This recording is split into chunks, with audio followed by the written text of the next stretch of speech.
Good afternoon. I'm Tonya Arnesen, Senior Pastor of Jackson First United Methodist Church, and this is Food for Thought for Monday, June the 22nd. Have you ever wondered when you're struggling or when you're fearful how God might be able to use even those things to help someone else?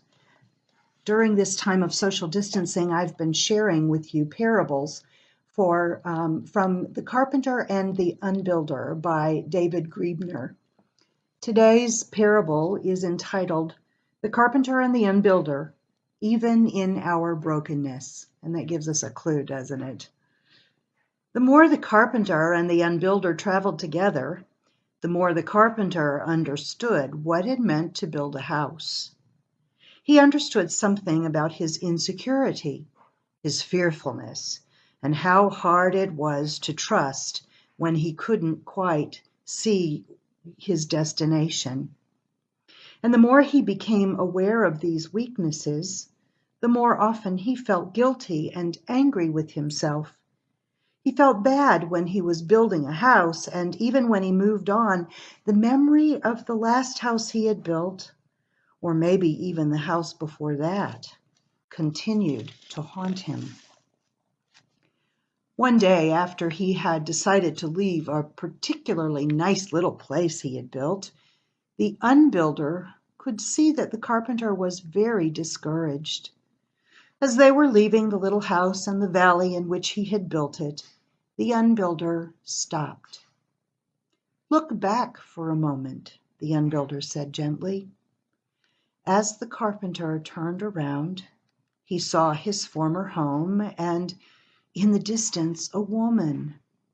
She had just entered the valley from the other side. She looked very tired, and she was alone.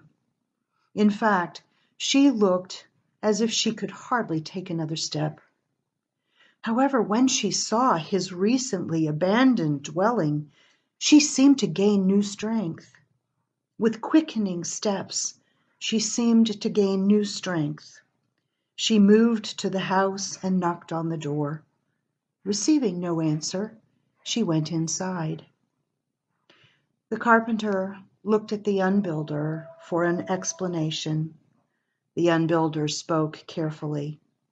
"Once you have left your original home and accepted the invitation to dinner, every step on the journey links you to all who are on the way to dinner. Sometimes the home that you build out of your need and then let go of or leave behind can help another traveler.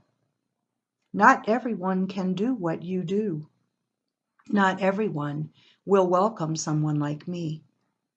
The King cares for his travelers in many ways. That woman was about to turn around and abandon the journey. Your former home will provide the shelter she needs until she is ready to resume her journey." At that moment, the carpenter felt as if a great weight or sorrow left him. He turned and walked over the crest of the hill, more eager than ever to be on his way.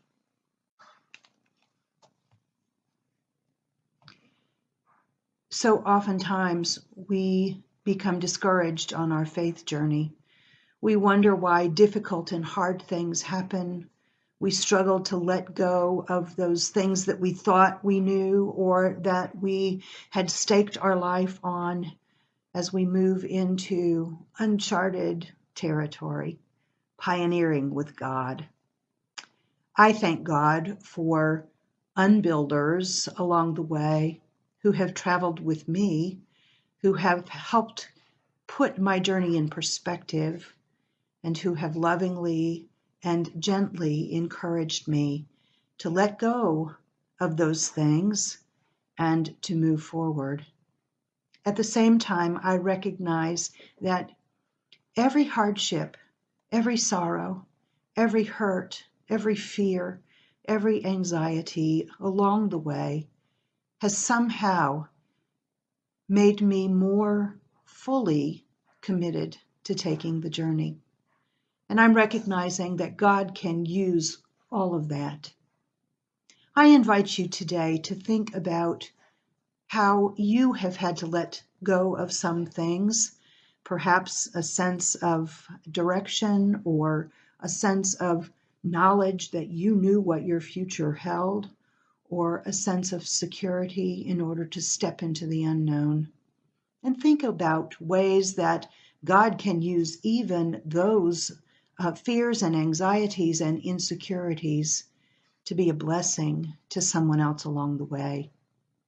If you can, take time by in person or by phone or letter to walk alongside someone who might be struggling on the journey and let them know they're not alone and that their trouble will not be wasted and that the King continues to wait for them to join him for the dinner.